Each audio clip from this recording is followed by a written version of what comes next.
everyone, and thank you for joining us today for the Area 1 webinar on the ins and outs of re-engagement campaigns. Today, we'll be providing you with an introduction to re-engagement campaigns and what they are, how they work, and the type of results you can expect from similar initiatives. So I'd like to introduce you to our presenter, Lau Naaman, Marketing Director here at Area 1. Hi everyone, and thanks again for joining today's webinar on the ins and outs of re-engagements. We put this webinar together as re-engagement is one of the most common topics we are asked about by our clients. We wanted to share some information on what is unique about re-engagement, how it's different from other marketing pushes you may be doing, and the potential it has to impact your bottom line. Before I dive right in, I just wanted to give you a brief overview of who we are in case you're new to the Area 1 community. We're a leader in the mobile marketing technology industry. We make it faster and easier for app developers, e-commerce companies, and brands to drive discovery, engagement, purchases, and deposits for their mobile products and brands through our programmatic platform. And we're one of the only very few companies in the world that are both Facebook marketing partners and have our own proprietary DSP. Additionally, we're lucky enough to work with many companies who lead their respective industries in the world, ranging from Intel to Baidu, Kabam, and many, many more. Today, as we've mentioned, we're going to specifically take a closer look at the fundamentals of re-engagement. We'll kick things off by discussing how we define re-engagement here at Area 1. We'll then move on to how we define the re-engagement funnel as opposed to the traditional sales funnel and cover how it really works. Finally, we'll touch on the power of re-engagement across multiple marketing channels and close with a few key stats for what you can expect from your re-engagement campaigns. Often, I've heard many people lump re-engagement in with retargeting, remarketing, or just plain engagement. But at Area 1, we look at re-engagement completely separately from retargeting, for example, and define it accordingly. The key difference for us is that you're not only reaching out to audiences who have shown some sort of interest in a product or application or brand, perhaps by visiting your website, clicking on a past ad, or completing a basic contact or registration form in an effort to drive them to finally convert. While we think this type of retargeting or remarketing campaign is incredibly important, it is not the same as re-engagement. Instead, re-engagement is a customer LTV-focused marketing strategy that reaches out to users who have already downloaded an application, meaning that the users we're targeting have already converted and are part of your user base. We can then use re-engagement campaigns to prompt those users to take specific actions within an app through tailored messaging in order to boost the lifetime value of those users. We all know today that maybe 20% of users who download an app will be active past that initial conversion, and that the numbers are unfortunately even worse when looking at the minute fraction of users that actually go on to make a purchase and drive tangible revenue, which is where re-engagement comes in.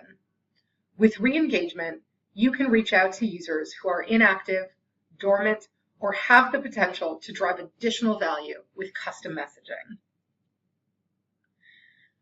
So, when we discuss the re-engagement funnel, we are already talking about something very different from the sales funnel, which addresses all of the potential users or customers out there and their very first interactions with an app, product, or brand that eventually lead to a conversion. Instead, the re-engagement funnel is built on three very different layers, still with an upper, middle, and lower, and all of which are already acquired users. The question is, where are those users on their LTV path? Upper funnel users are those which have downloaded an app but not yet engaged or become active users. Middle funnel users are those who have already engaged with an application. Perhaps they have even monetized once or twice, but they are not regularly contributing to the revenue.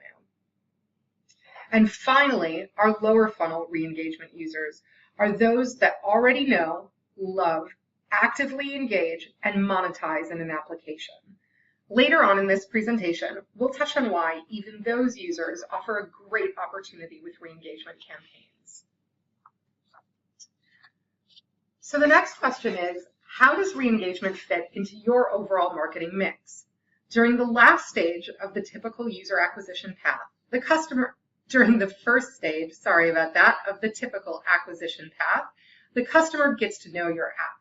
You can reach out to this target audience with awareness campaigns to introduce them and its benefits. You can also reach out with engagement campaigns and help them become part of your community. And finally, once they have initially engaged, you can retarget them if they've not yet converted in order to prompt them to take the action they've already stepped towards.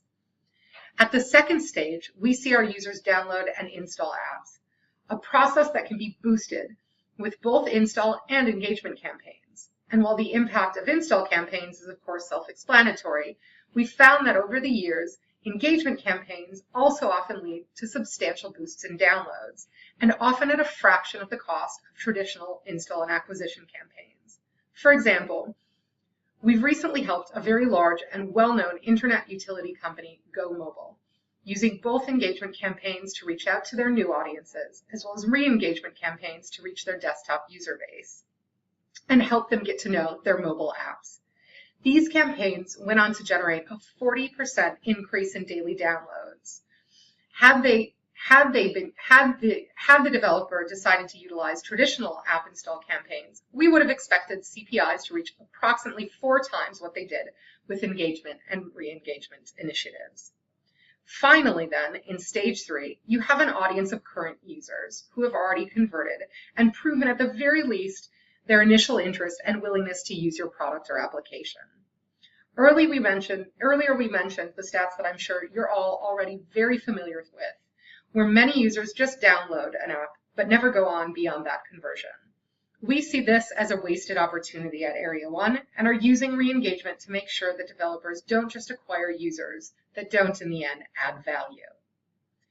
Many people have asked, okay, but we've already paid for the install, so why would we essentially pay again for the same users? The fact is that we see this as the real money time. If you can make sure you are helping users with the most potential to contribute the highest possible LTV, then it is more than worth re-engaging with them, as we see time and again that re-engagement more than pays for itself. So how does re-engagement work, and when is the right time to use it? Let's take a look at an example of one app user. I'd like you to meet Dan. Dan loves to travel and goes abroad 3 or 4 times every year. In this instance, you have a travel application, which luckily Dan's already downloaded and even used once. Unluckily, he hasn't been back since that, and that was already 2 weeks ago. You know your app has everything he wants and everything he needs, but the fact is, he's planning his next vacation without you. During stage 1, you want to help get Dan back into the app, and here he's at the top of the re-engagement funnel. The first step for you to increase his LTV is to start reminding him of your application and his previous activity. Even entice him with something you're sure he'd be interested in. For example, if he had initially used the app to start researching a vacation in Thailand, offer him free travel trips about that destination to remind him of the value that you offer. Once we move down to stage 2, where Dan's back and using the app, but he's not yet a monetizing user, we need to get him over the hurdle of actually monetizing. At this stage, you want to customize your messaging and remind him of where he left off in the app, or provide a clear offer on that vacation package that he's been considering. Just help him make that final step to conversion. Now, in stages 3 and 4, it's worth noting that these may actually occur in reverse order, and it's even possible for a user over time to bounce back and forth between them, between being a regularly using long-term loyal user and a dormant user who isn't as active or hasn't been active for a period of time. And at this point, we'll start with stage 3, where it's really essential to tailor messaging to all of his past behaviors. Make sure everything is relevant. Perhaps you've seen one of his friends just visit a location that he's put on a bucket list. Share that with him so that he can see how much they enjoyed the trip and begin actively thinking that it may be time for him to head out on his next vacation. Finally, once a user like Dan has become once again a long-term loyal user, it doesn't mean they should be ignored. They're valuable to you and it's worth showing them. Additionally, by providing them with offers that are complementary to their past purchases and interactions with your app, you will only see their value increase further. Here, for example,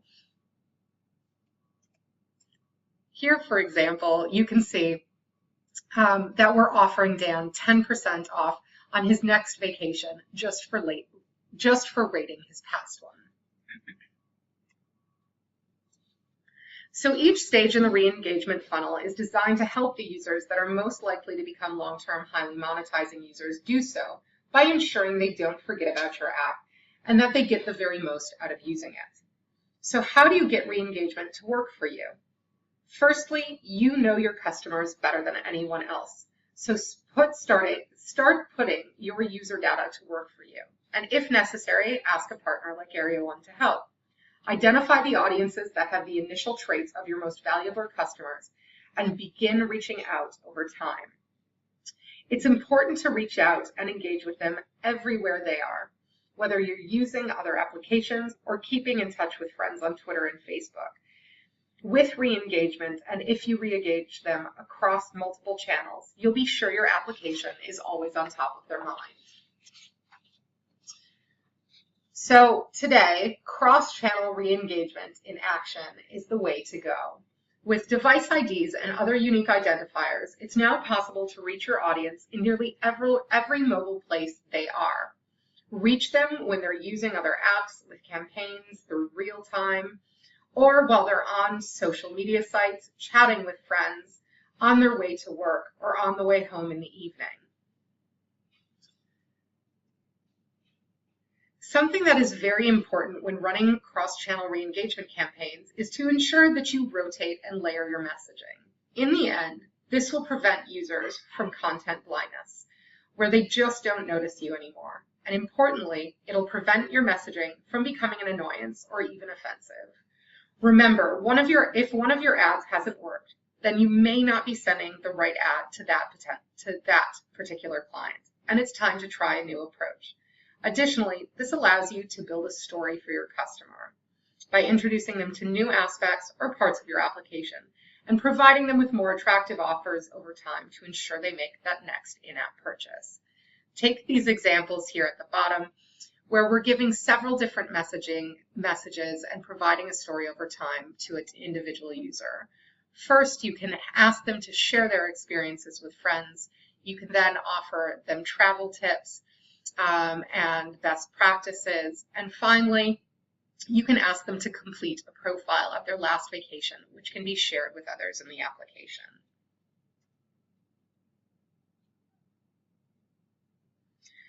So in recent campaigns for a music utility application, which helps everyone become a DJ and mix their own music, re-engagement campaigns at Area 1 converted customers 17 times more often than install campaigns do on average.